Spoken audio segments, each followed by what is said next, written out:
Ngiye kukubwira ibyo nigiye muri uru rugendo rw'ubuzima. Byinshi nabinyuzemo, ibindi narabyumvise. Ibyinshi muri byo ndacyabinyuramo kandi ndizera ko ari ukuri. Ubuzima ntabwo bworoshye, rwose ntabwo bworoshye. Ntuzigere unagerageza kubworoshya. Ubuzima nta mbabazi bugira, nta nubwo bwanazigeze, nta nubwo bugiye kuzigira ubu, nta nubwo bizigera bibaho ko buzigira. Ntuzigere ugwa mu mutego. Nibyo rwose, ntabwo ukwiye kugwa mu mutego wo kumva ko uri inzirakarengane. Ntabwo uzava mu bibazo, uzahora uri kumwe nabyo. Ikibazo twakwibaza ni, mbese intsinzi kuri twe ni iki? Mbese intsinzi kuri wowe ni iki? Mbese ni amafaranga menshi? Cyangwa se ahari amafaranga ntacyo avuze cyane, ubigereranije no kugira ubuzima bwiza mu muryango wawe? Cyangwa wenda intsinzi kuri wowe ni ukugira urugo rwiza kandi rwishimye? Cyangwa se ahari ni ugufasha abandi kuba ibyamamare? Cyangwa se intsinzi kuri wowe ni ukuba nk'ijwi cyangwa igikoresho cy'Imana? Kuba ku isi ni iby'akanya gato, ariko uzakomeza kwibaza kino kibazo. Wibuke ko turi kuvuga ku kibazo cy'intsinzi yawe iyo ariyo. Igisubizo cyawe gishobora kuzagenda gihinduka uko igihe kizagenda gishira. Nk'urugero, wenda intego wari ufite imyaka 3 kwari ukubyuka utanyaye ku buriri. Wenda ugize imyaka 7 zirahinduka, ugize 15 nabwo zirahinduka, gutyo gutyo.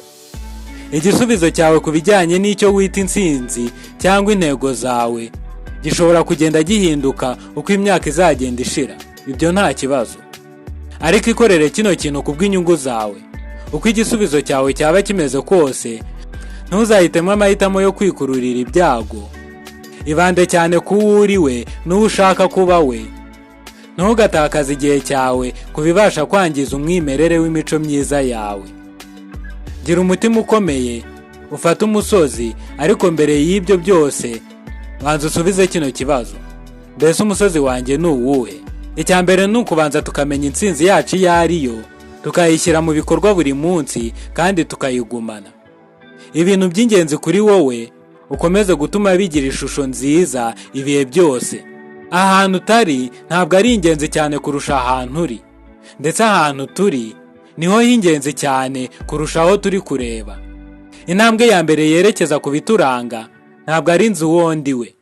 Iyo ntabwo ariyo ntambwe ya mbere. Intambwe ya mbere ni nzi uwo ntari we. Inzira yo kwisobanukirwa binyuze mu kumenya uwo tutari we niyo ntambwe ya mbere yo kumenya uwo uri we bya nyabyo.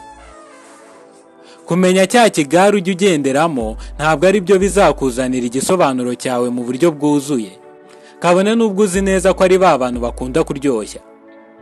Ibyerekeranye n'akabari se byo bimeze bite? Mbese buri gihe ugaragara ko uri muri hangover? Ibyerekeranye se na computer yawe byo bimeze bite? Mbese screen ya computer yawe ikomeza kukwingingira kudasohoka mu nzu yawe ngo ujye mu isi y'ibifatika usabane n'abandi bantu? Mbese ibiryo byo dukomeza kurya bimeze bite?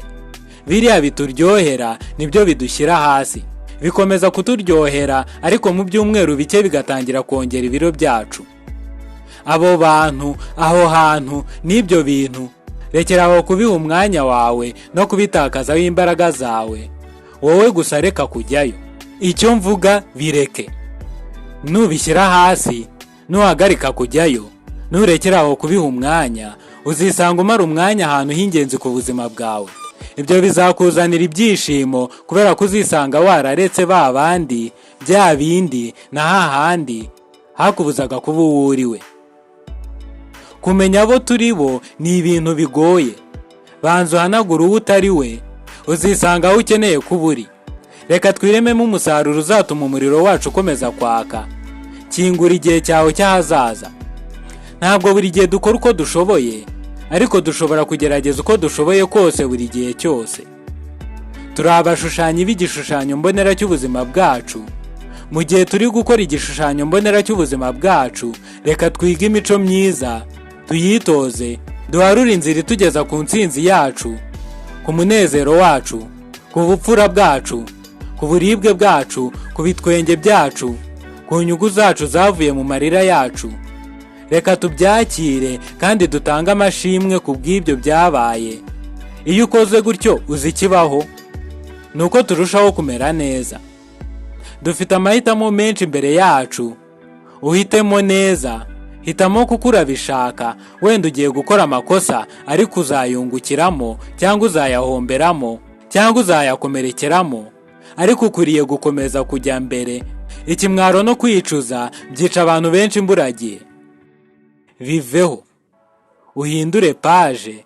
Bari wowe ubiyobora, kubera ko ari wowe mwanditsi w'igitabo cy'ubuzima bwawe. Mwakoze gukurikirana iyi video. Kora subscribe kugira ngo ujye ubona izindi video nk'izi. Nge Ndishimwe Joseph, channel ni Lightway. Murakoze, dusubire ubutaha.